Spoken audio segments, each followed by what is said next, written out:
Scopolamine scopolamine is muscarinic receptor antagonist, यानी ये जो मस्कुरेनिक रिसेप्टर्स है उनके ऊपर एज एन एंटागनिस्ट काम करेगी, उनको ब्लॉक करेगी। तो अगर इसके मैकेनिज्म ऑफ एक्शन की बात करें तो जो नर्व का एंडिंग टर्मिनल होता है वहाँ पे एसिटाइलकोलिन रिलीज होती है। ये एसिटाइलकोलिन निकोटिनिक रिसेप्टर्स के ऊपर भी एक्ट कर सकती है, मस्कुरेनिक रिसेप्टर्स के ऊपर भी एक्ट कर सकती है। निकोटिनिक में एन सब एन और एन सब एम रिसेप्टर्स आ जाएंगे और मस्कुरेनिक में M1 M2 और M3 और डिफरेंट टाइप के मस्कुरेनिक रिसेप्टर्स आ सकते हैं। निकोटिनिक रिसेप्टर्स जो होंगे वो neuromuscular junction, autonomic ganglion, adrenal medulla या फिर CNS न्यूरॉन्स में हो सकते हैं। मस्कुरेनिक रिसेप्टर्स जितने भी होंगे वो smooth muscles, cardiac muscles, glands या फिर CNS न्यूरॉन्स में होंगे।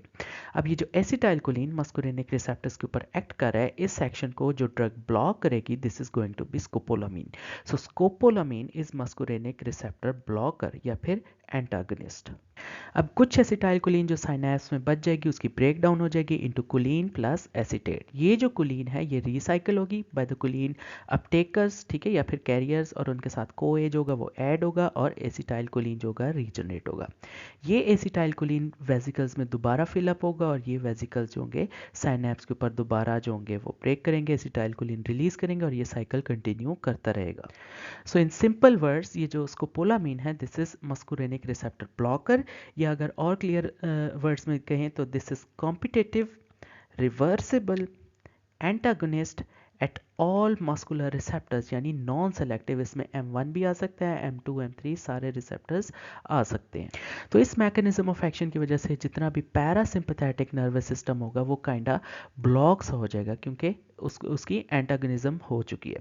तो जब पैरासिम्पैथेटिक नर्वस सिस्टम ब्लॉक हो जाएगा तो जितने पैरासिम्पैथेटिक इफेक्ट्स हैं वो सारे रिमूव हो जाएंगे, जिसकी वजह से जितनी सिक्रीशंस हैं वो इनहिबिट हो जाएंगी। फॉर एग्जांपल साइलेवरी सिक्रीशंस इनहिबिट हो जाएंगी, ब्रोंकियल सिक्रीशंस इनहिबिट हो जाएंगी, गैस्ट्रिक एसिड सिक्रीशंस जो होंगी वो इनहिबिट हो जाएंगी। और क्या इफेक्ट्स हो सकते हैं, उसमें टेकिकार्डिया हो सकता है, हार्ट रेट इंक्रीज कर सकता है। उसके अलावा स्मूथ मसल्स की रिलैक्सेशन हो सकती है। इसी तरह जो आई है उसमें जो प्यूपिल होगा वो डायलेट कर जाएगा, जितनी पेरिस्टालसिस है वो इनहिबिट हो जाएगी। और इसके अलावा आई ने जो अकोमोडेशन करनी थी उसका पैरालिसिस हो जाएगा, जिसे हम कहेंगे देयर इज साइक्लोप्लीजिया इन द आई, यानी जो सिलरी मसल्स हैं उनका पैरालिसिस हो जाएगा। इसके अलावा स्कोपोलामीन की और क्या इफेक्ट्स आ सकते हैं, कुछ CNS स्पेसिफिक इफेक्ट्स हैं। उसमें क्या आ सकता है, एंटीमैटिक इफेक्ट आएगा, यानी ये उल्टियाँ रोकेगी स्कोपोलामीन, तो हम इसको यूज़ करेंगे in the treatment of motion sickness. और इसमें एमनीशिया का जो है इफेक्ट वो भी आ सकता है स्कोपोलामीन में। इसकी अगर फार्माकोकाइनेटिक्स की बात करें तो स्कोपोलामीन ओरली भी दे सकते हैं और ट्रांसडर्मल पैचेस की फॉर्म में भी दे सकते हैं। अगर ओरली देंगे तो हाफ लाइफ 4 आवर्स है और अगर ट्रांसडर्मल पैचेस की फॉर्म में देंगे तो हाफ लाइफ 2 to 3 डेज हो सकती है।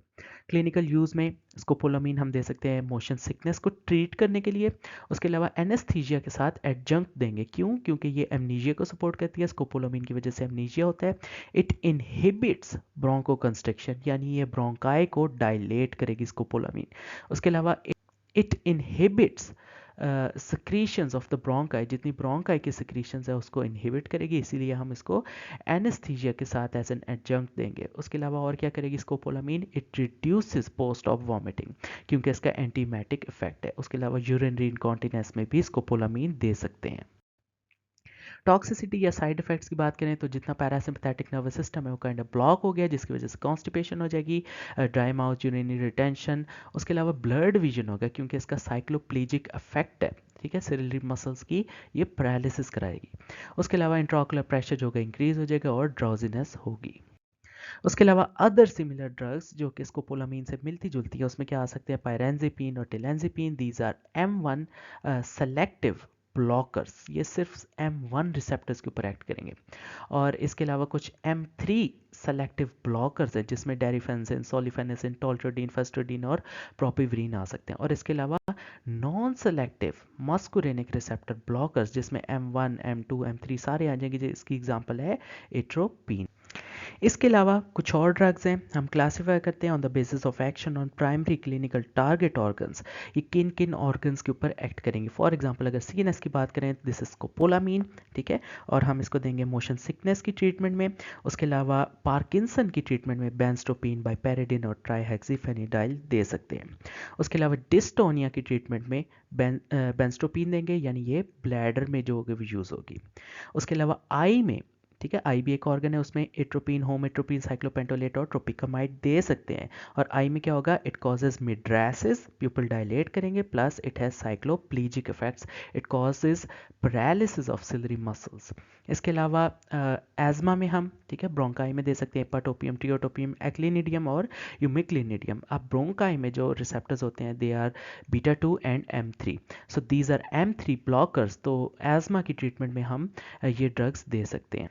उसके अलावा कुछ ड्रग्स जो होंगी वो हम जीआईटी में देंगे या गट में देंगे, जिसमें एट्रोपिन, मैथस्कोपोलामीन, प्रोपेंथिलीन, पायरेंजिपिन और टेलेंजिपिन आ सकते हैं। अब ये जीआईटी में क्या कराएंगे, they are used to treat acid peptic diseases या फिर पेप्टिक अल्सर्स। इसमें से जो पायरेंजिपिन और टेलेंजिपिन है, दीज आर M1 सेलेक्टिव। उसके अलावा कुछ ड्रग्स हैं, डाइफिनॉक्सिलेट, लोप्रामाइड, डाइसाइक्लोमीन और ग्लाइकोपायरोलेट। ये ड्रग्स जो होंगी हम यूज़ करेंगे मसल क्रैम्पिंग में या फिर हाइपर मोटिलिटी डिसऑर्डर या फिर ट्रांजिएंट डायरिया की ट्रीटमेंट। उसके अलावा कुछ और ड्रग्स हैं, डेरिफेनासिन, सोलिफेनासिन, टोल्ट्रोडीन, फस्ट्रोडीन और प्रोपिवरीन। ये सारी ड्रग्स जो हैं दीज आर M3 सेलेक्टिव, और ये हम यूज़ करेंगे ब्लैडर में। ब्लैडर में क्यों, यूरिनरी अर्जेंसी और स्ट्रेस इनकॉन्टिनेंस की ट्रीटमेंट में। उसके अलावा कुछ नॉन सेलेक्टिव मास्कुरेनिक ब्लॉकर्स हैं जो कि हम ब्लैडर में यूज़ करेंगे, दीज आर ऑक्सीब्यूटाइनिन एंड ट्रोस्पियम। उसके अलावा जो ऑक्सीब्यूटाइनिन और टोल्ट्रोडीन है वो हम यूज़ कर सकते हैं for reducing urgency and bladder spas. उसके अलावा कुछ ड्रग्स हैं जो कि निकोटीनिक रिसेप्टर्स के ऊपर एक्ट करेंगी और उन्हें ब्लॉक करेंगी। उन ड्रग्स को हम कहते हैं हेक्सामिथोनियम, ट्राइमेथाफान और मैकामाइलामाइन। इन 3 ड्रग्स को हम कहेंगे these are ganglion blockers, they act on nicotinic receptors and block them. उसके अलावा कुछ ड्रग्स है वो न्यूरोमस्कुलर ब्लॉकर्स हैं, यानी वो न्यूरोमस्कुलर एंड सब M रिसेप्टर्स के ऊपर एक्ट करेंगी। उसमें ये सारी ड्रग्स जो है वो आ सकती हैं। अब अगर सक्सिनाइलकोलिन की बात करें तो ये डीपोलराइजिंग है, न्यूरोमस्कुलर एन सब एम के ऊपर एक्ट करेगी। और अगर नॉन डीपोलराइजिंग की बात करें जो कि एन सब एम के ऊपर एक्ट करेंगी तो उसमें ट्यूबोक्यूरिन, पाइपरक्यूरियम, पैनक्यूरोनियम, मिटोक्यूरिन, डॉक्सोक्यूरियम, रोक्यूरेनियम, वैक्यूरेनियम, एट्राक्यूरियम और सिसएट्राक्यूरियम आ सकती हैं। इसमें से जो लॉन्ग एक्टिंग है वो ट्यूबोक्यूरिन, पाइपरक्यूरिनियम, पैनक्यूरिनियम, मिटोक्यूरिन और डॉक्सोक्यूरियम, दीज आर लॉन्ग एक्टिंग। उसके अलावा अगर इंटरमीडिएट एक्टिंग देखें तो उसमें रॉक्यूरेनियम, वैंक्यूरेनियम, एटाक्यूरियम और सिस एटाक्यूरियम आ सकती हैं। और अगर शॉर्ट एक्टिंग की बात करें तो उसमें माइवाक्यूरियम आ जाएगी। उसके अलावा कुछ ऑक्साइम्स हैं, प्रेलिडोक्साइम, ओबिडोक्साइम और डाइएसिटाइल मोनोऑक्साइम। ये 3 जो ऑक्साइम्स हैं these are called acetylcholinesterase रीजनरेटर्स।